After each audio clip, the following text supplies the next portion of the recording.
Fellow citizens, for 8 years it has been my honor to serve as your president. The first decade of this new century has been a period of consequence, a time set apart. Tonight, with a thankful heart, I have asked for a final opportunity to share some thoughts on the journey that we have traveled together and the future of our nation. 5 days from now, the world will witness the vitality of American democracy. In a tradition dating back to our founding, the presidency will pass to a successor chosen by you, the American people. Standing on the steps of the Capitol will be a man whose history reflects the enduring promise of our land. This is a moment of hope and pride for our whole nation. And I join all Americans in offering best wishes to President-elect Obama, his wife Michelle, and their 2 beautiful girls. Tonight I'm filled with gratitude to Vice President Cheney and members of my administration, to Laura, who brought joy to this house and love to my life, to our wonderful daughters, Barbara and Jenna, to my parents whose examples have provided strength for a lifetime, and above all, I thank the American people for the trust you have given me. I thank you for the prayers that have lifted my spirits, and I thank you for the countless acts of courage, generosity, and grace that I have witnessed these past 8 years. This evening, my thoughts return to the first night I addressed you from this house, September the 11th, 2001. That morning, terrorists took nearly 3,000 lives in the worst attack on America since Pearl Harbor. I remember standing in the rubble of the World Trade Center 3 days later, surrounded by rescuers who had been working around the clock. I remember talking to brave souls who charged through smoke-filled corridors at the Pentagon, and to husbands and wives whose loved ones became heroes aboard Flight 93. I remember Arlene Howard, who gave me her fallen son's police shield as a reminder of all that was lost, and I still carry his badge. As the years passed, most Americans were able to return to life much as it had been before 9/11. But I never did. Every morning, I received a briefing on the threats to our nation. I vowed to do everything in my power to keep us safe. Over the past 7 years, a new Department of Homeland Security has been created. The military, the intelligence community, and the FBI have been transformed. Our nation is equipped with new tools to monitor the terrorist movements, freeze their finances, and break up their plots. And with strong allies at our side, we have taken the fight to the terrorists and those who support them. Afghanistan has gone from a nation where the Taliban harbored al-Qaeda and stoned women in the streets to a young democracy that is fighting terror and encouraging girls to go to school. Iraq has gone from a brutal dictatorship and a sworn enemy of America to an Arab democracy at the heart of the Middle East and a friend of the United States. There's legitimate debate about many of these decisions, but there can be little debate about the results. America has gone more than 7 years without another terrorist attack on our soil. This is a tribute to those who toil night and day to keep us safe: law enforcement officers, intelligence analysts, Homeland Security and diplomatic personnel, and the men and women of the United States Armed Forces. Our nation is blessed to have citizens who volunteered to defend us in this time of danger. I have cherished meeting these selfless patriots and their families, and America owes you a debt of gratitude. And to all our men and women in uniform listening tonight, there has been no higher honor than serving as your Commander-in-Chief. The battles waged by our troops are part of a broader struggle between 2 dramatically different systems. Under one, a small band of fanatics demands total obedience to an oppressive ideology, condemns women to subservience, and marks unbelievers for murder. The other system is based on the conviction that freedom is the universal gift of Almighty God, and that liberty and justice light the path to peace. This is the belief that gave birth to our nation. And in the long run, advancing this belief is the only practical way to protect our citizens. When people live in freedom, they do not willingly choose leaders who pursue campaigns of terror. When people have hope in the future, they will not cede their lives to violence and extremism.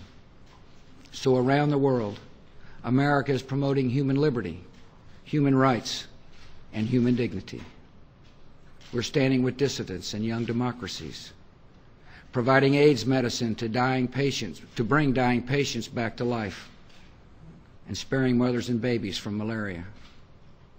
And this great republic, born alone in liberty, is leading the world toward a new age when freedom belongs to all nations. For 8 years, we've also strived to expand opportunity and hope here at home. Across our country, students are rising to meet higher standards in public schools. A new Medicare prescription drug benefit is bringing peace of mind to seniors and the disabled. Every taxpayer pays lower income taxes. The addicted and suffering are finding new hope through faith-based programs. Vulnerable human life is better protected. Funding for our veterans has nearly doubled. America's air and water and lands are measurably cleaner. And the federal bench includes wise new members like Justice Sam Alito and Chief Justice John Roberts. When challenges to our prosperity emerged, we rose to meet them. Facing the prospect of a financial collapse, we took decisive measures to safeguard our economy. These are very tough times for hard-working families, but the toll would be far worse if we had not acted. All Americans are in this together, and together, with determination and hard work, we will restore our economy to the path of growth. We will show the world once again the resilience of America's free enterprise system. Like all who have held this office before me, I have experienced setbacks. And there are things I would do differently if given the chance. Yet I've always acted with the best interests of our country in mind. I have followed my conscience and done what I thought was right.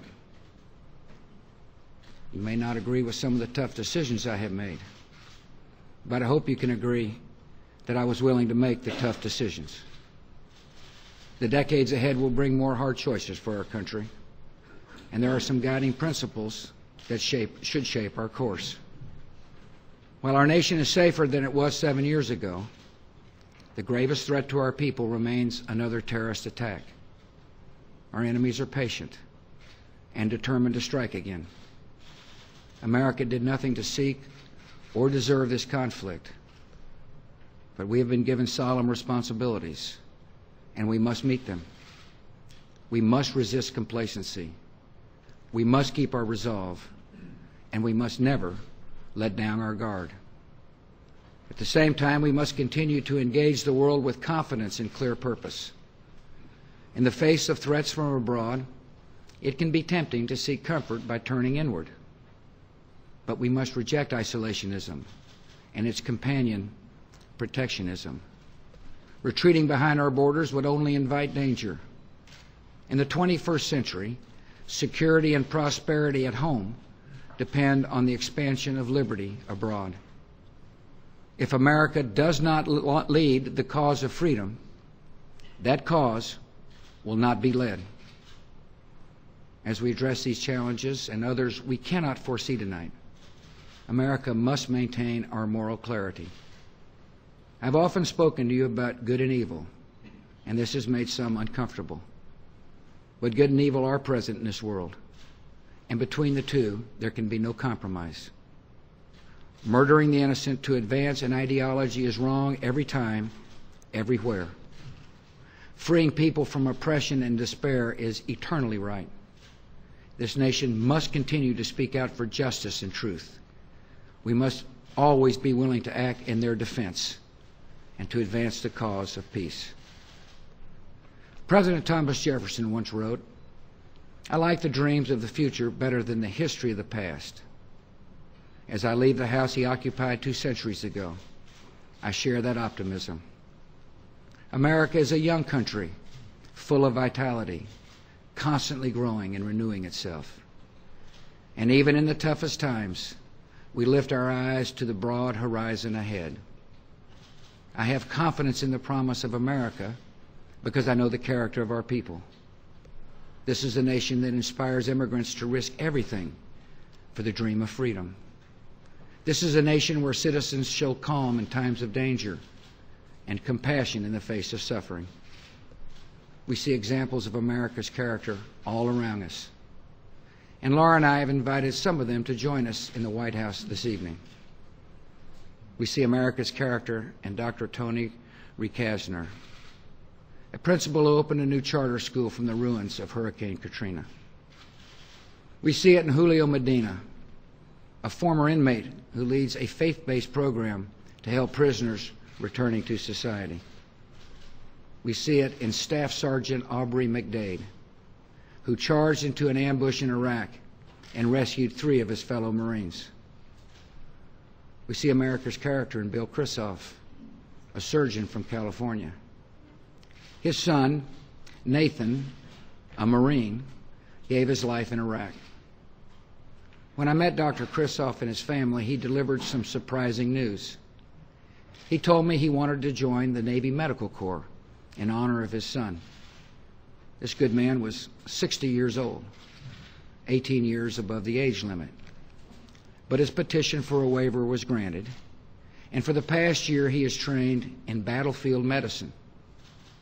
Lieutenant Commander Krisoff could not be here tonight because he will soon deploy to Iraq, where he will help save America's wounded warriors and uphold the legacy of his fallen son. In citizens like these, we see the best of our country, resilient and hopeful, caring and strong. These virtues give me an unshakable faith in America. We have faced danger and trial, and there's more ahead. But with the courage of our people and confidence in our ideals, this great nation will never tire, never falter, and never fail. It has been the privilege of a lifetime to serve as your president. There have been good days and tough days. But every day I have been inspired by the greatness of our country and uplifted by the goodness of our people.